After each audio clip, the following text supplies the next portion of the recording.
Hello, welcome to Shad Life. My goal here is to prevent people from endoing or going over the bars off of drops. I see it way too often. All you have to do is go look at the latest Friday fails video and you'll see lots of people going over the bars on drops and things like that. It is 100% preventable, and I'm going to show you how to prevent it. But first of all, let's watch this video of somebody going over the bars off the drop. Okay, if you do not like to see crashes, you do not want to watch this part. But yeah, this guy's going to go over the bars hard, and then I'm going to explain to you why it happened. Ouch. If I can actually back this up and get it to where he's going, if you look what's going on here, he's going too slow, but two, he makes no effort whatsoever, and you can't really see his hands and upper body, but I can tell right here, he is not shifting his weight back. He's not pulling up on the handlebars. He's not doing anything.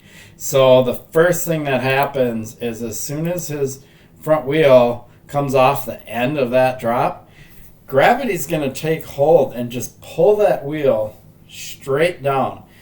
Gravity is going to do that. No matter what. It doesn't matter what you do. Gravity, the first thing it's going to do is pull the front wheel down, and your back wheel is still going to be on the platform. So that's going to cause your bike to pitch forward. So as the front wheel comes off, let's see if I can get it. It drops straight down, and his back wheel is still up on the board. So of course that's going to pitch the bike forward.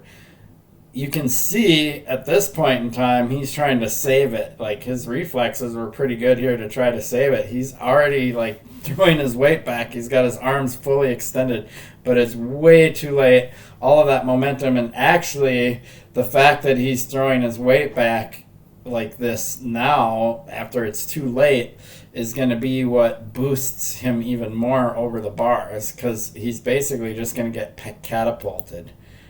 Right here, he's like literally sitting on the tire, and then he's going to just get catapulted over. Look at how low the front wheel is. The bike actually does a flip and just catapults him over the bars. So what I'm saying here is this should never happen to anybody. Yes, sure, sometimes we make mistakes, but this is one of those mistakes you do not want to make, because going over the bars is probably the riskiest thing that you can do on a bicycle. So you should do everything in your power to prevent it.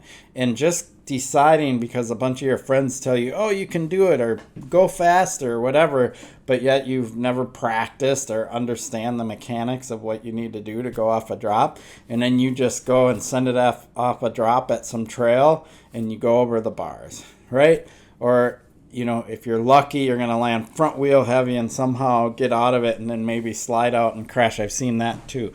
But absolutely, completely 100% preventable. And how you prevent it is by going and practicing this very move long before you ever take it to something high enough that's going to make you endo. So I'm going to go grab my cool mullet build bike because I want to ride that bike anyway.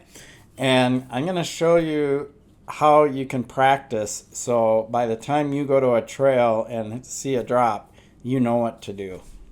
Okay, so I'm back in my office after doing some filming. So what I did is I went out to a curb. A curb is the perfect place to go and practice going off drops. The reason why is because it's low consequence. It's too low to cause you to flip over. So what I did in this first video is I actually put a stick down right at the seam where you see the cement going to where the tar is, right? So maybe, I think that might be 8 or 9 inches out from the curb. And I just rode off the curb. So let's watch that video real quick and then we'll talk about it. So if you look, all I did was ride off the curb. I did exactly the same thing as that guy did off the drop that I showed at the beginning of the video. And if you look, my front wheel immediately comes down off the curb long before it even gets to the stick. And then as the video continues, you'll see that I broke the stick. So it's imperative that you understand that this is what's going to happen if you just roll off a drop and do nothing with your body to try to keep the front wheel from diving down right away. So let's show you a different video where I actually give a light tug on the front of the bike to make the front wheel come straight off the curb and over the stick before it lands on the ground. So what you see right here in my body position is extremely important. My weight is back, my arms are straight, and I'm pulling up the front wheel. So my arms are not locked out. They are, there's a slight bend in my elbows. I'm just kind of holding the bars out there and letting the bike come off level until my front wheel gets over the stick. So that got me over the stick, but I wasn't going very fast. What you'll learn the more you practice this is at what speed do you need to go to clear something. So what I did here is I moved the stick further out and went faster. I did the exact same amount of pull on the handlebars and everything like that as I needed, but I just went faster and I was able to easily clear the stick. So watch this video.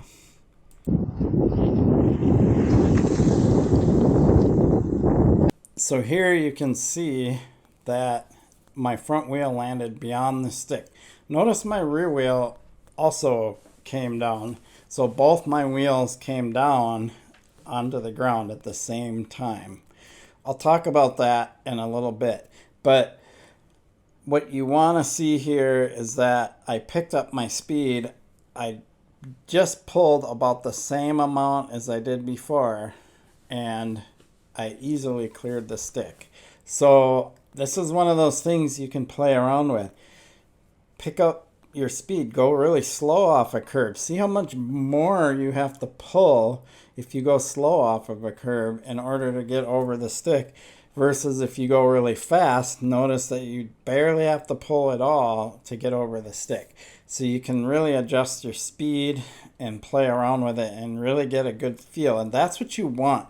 You want to practice this multiple times. You don't want to just go a couple of times and then once you get your front wheel over the stick, you're like, oh, I got it. I'm good to go. You want this to be like a natural reactionary thing that you just know how to do. And the only way you learn that is repetition, repetition, repetition. I would say you do this 25, 30 times before you even think that you have it down. Okay, so that was me going off this higher ledge at the school. Not super high. It was just kind of like a smaller, like more normal size gap. Bigger than a curb, but not so high that if I went over, it would be catastrophic, right? Very good kind of next level thing to work on. Notice that as I went off, my front wheel came down first and then my back wheel came down. That is extremely important because what I'm doing here is I'm pretending that this is a drop where I'm going to have a downside. You don't have to have your front wheel like coming off all the way until your back wheel comes off. And for most drops, you don't want to do that. You only want your front wheel to just initially come straight off that edge of the drop and then gradually start to drop and then follow and land you on the downside landing of a drop. So most drops do have some kind of downside landing.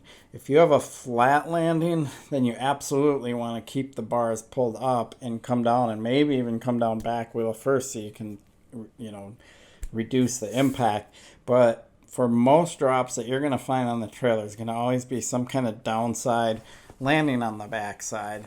So we want the bike to angle and make that landing. So that's what I'm doing here. So let's watch it in slow motion.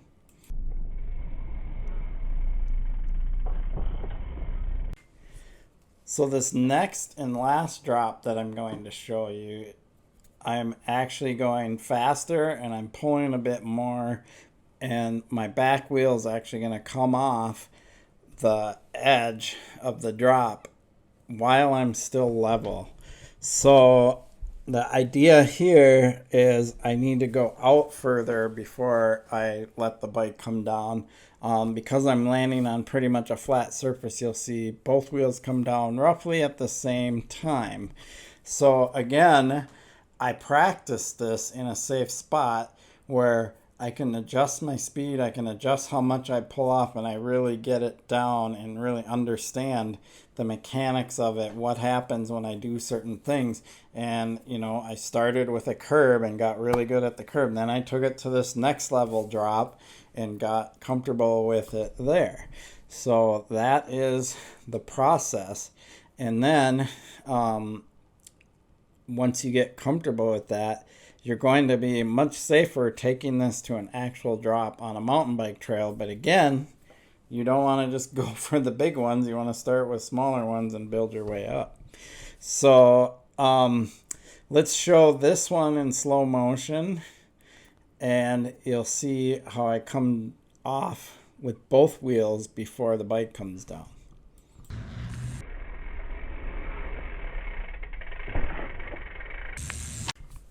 So there you have it. This is something that I consider extremely important if you're going to do drops. Either practice them and get good at them in a safe area, like with a curb or something, or just don't ever do drops. That's the way I look at it. If you're going to go out and have your buddies peer pressure you into going off a drop on some mountain bike trails, that's just not a good way to go about learning stuff. You're going to crash. You won't use the right technique, things like that. It is imperative that you listen to your fears, listen to your comfort level with things, and so on and so forth. I generally won't do something unless I'm absolutely sure I know what I'm doing and I'm comfortable with it. And I have enough skill to where I can kind of push myself on some things, but I know where my limitations are. And it's important to do that. So if you're a newer rider and you're developing your skills, make sure you learn these kind of basic steps and processes before you go out and try the bigger things that are going to get you hurt. You can get seriously hurt, and by seriously hurt I mean it. You could have, you know, concussion, you could get serious neck injuries, things like that. Going over the bars puts all your vulnerabilities, broken collarbones, all that stuff, and you could completely avoid that if you just simply spent some time practicing some skills so you are more prepared when you're out on the trail. I appreciate your support for my channel. I hope you kind of like this content because I like making it. It's something I really enjoy doing. Peace.